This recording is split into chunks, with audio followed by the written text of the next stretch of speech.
Hey everyone, welcome back to the Ricky C. Williams podcast, the number one anger management podcast in the world. Thanks to each and every one of you that come back to listen, learn, and grow. Now, in today's episode, we're unpacking a gripping and alarming incident that deputies arrested a man who had barricaded himself in his home, armed with weapons and tactical gear. And we'll also explore the tense confrontation involving Martín Bilbao and a suspect who fiercely resisted officers during a domestic violence arrest. These events not only highlight the extreme measures some individuals take in moments of crisis, but also important questions about mental health and public safety. Stay tuned as we dissect this detail and implication of these dramatic encounters. Let's get started. You're listening to the Ricky C. Williams podcast, where we delve deep into the complex world of anger. And in each episode, we explore what triggers it, how it affects our lives, and most importantly, how we can manage it. On July 10th, a 40-year-old man, Jesse D. Furman, was arrested by Thurston County deputies after he barricaded himself in a home with weapons and tactical gear. This incident occurred near the intersection of John Creek Lane and State Route. Following the incident, deputies discovered numerous fighting positions strategically placed throughout the house, indicating preparation for a potential shootout. Now, that is alarming. That is wow.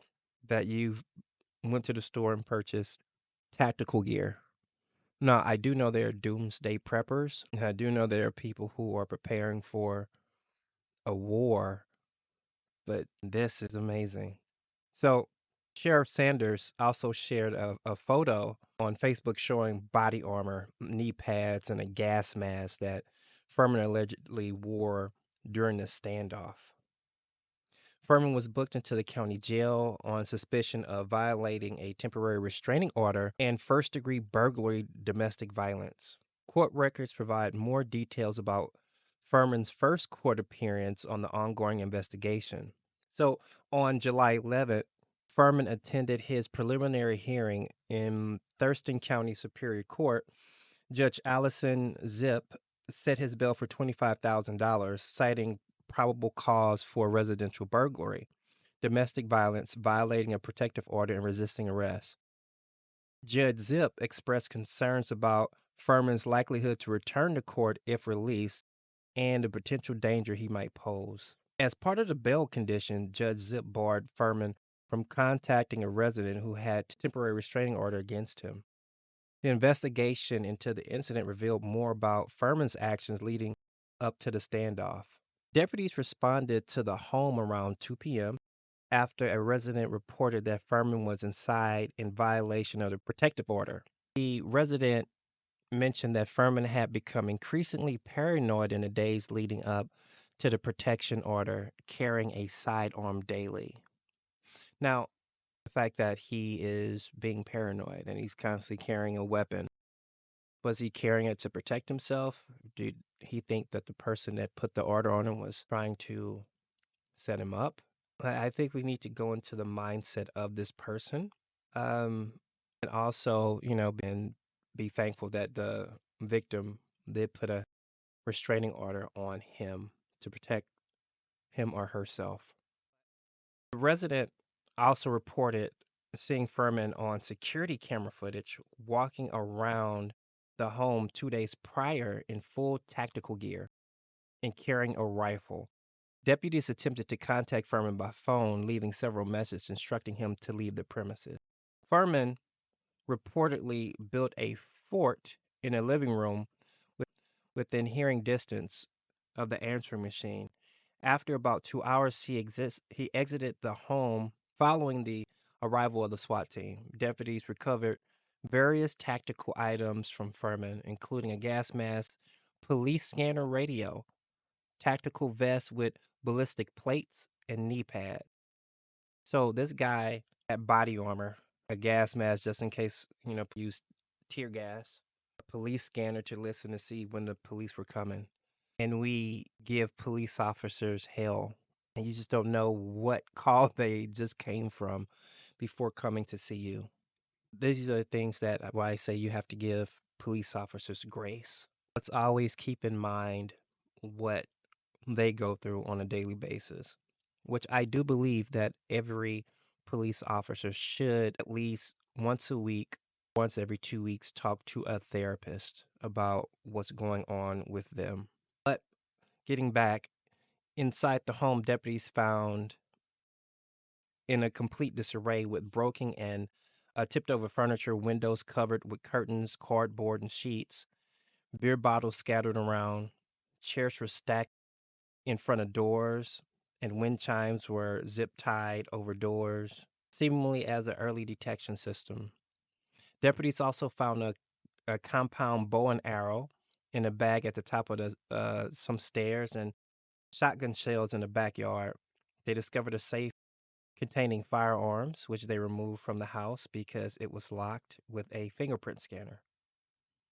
When informed of the reason for his arrest, Furman remained calm but disagreed with the charges. The incident underscores the complexities and dangers law enforcement officers face in dealing with such situations. This is just, it's terrible, scary. I think everyone who has guns should also talk to therapists.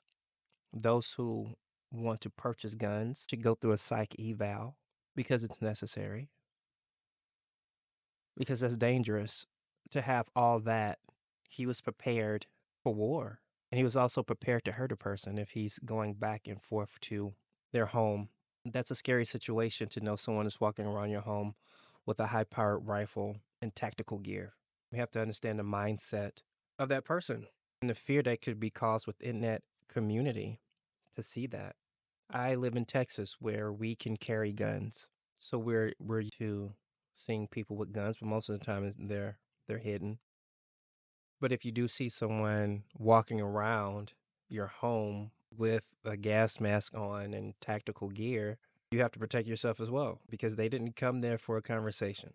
And I pray that the person who he was, I guess, assaulting, hopefully they also get the help that they need because that is terrifying to say the least.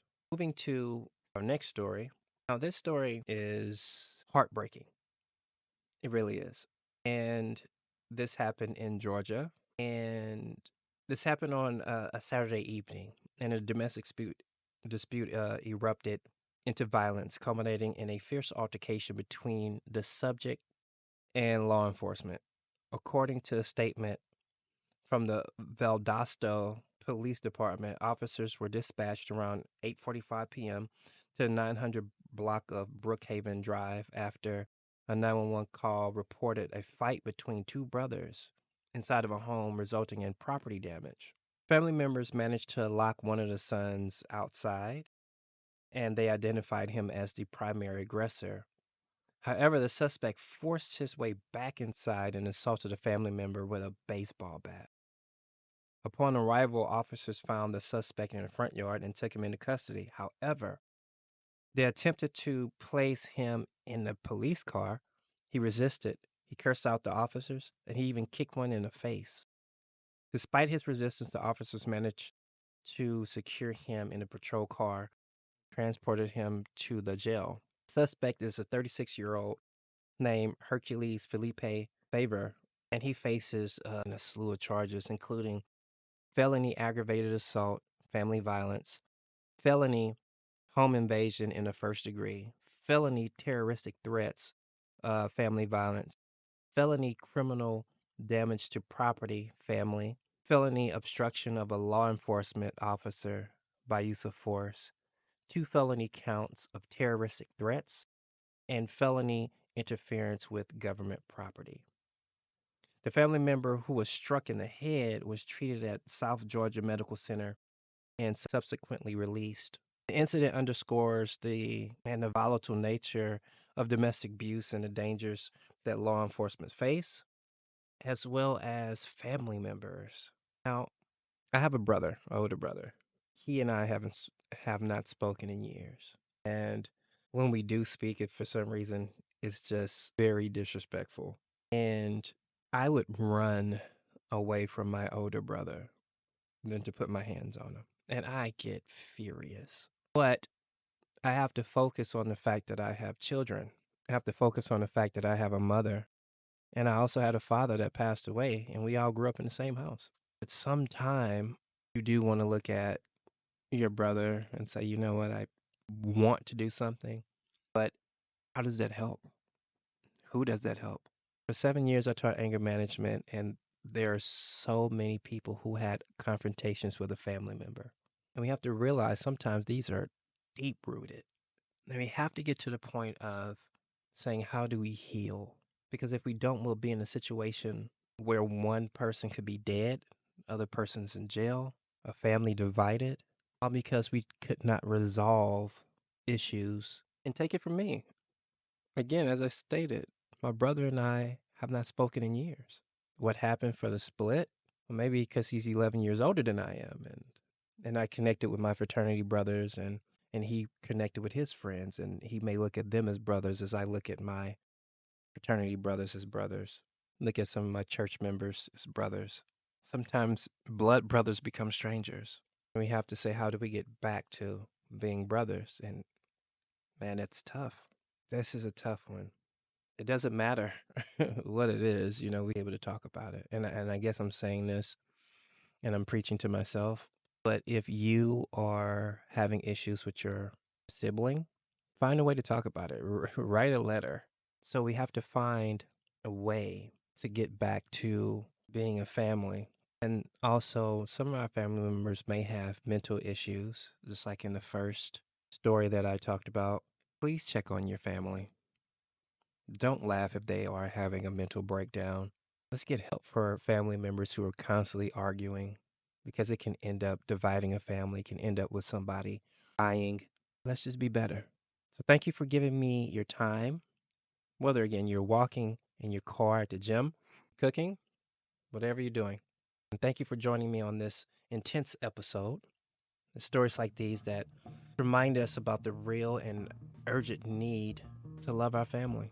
So if you or someone you know that's experienced domestic abuse, please reach out to rickycwilliams.com/blog, and we'll be at the end of the show notes.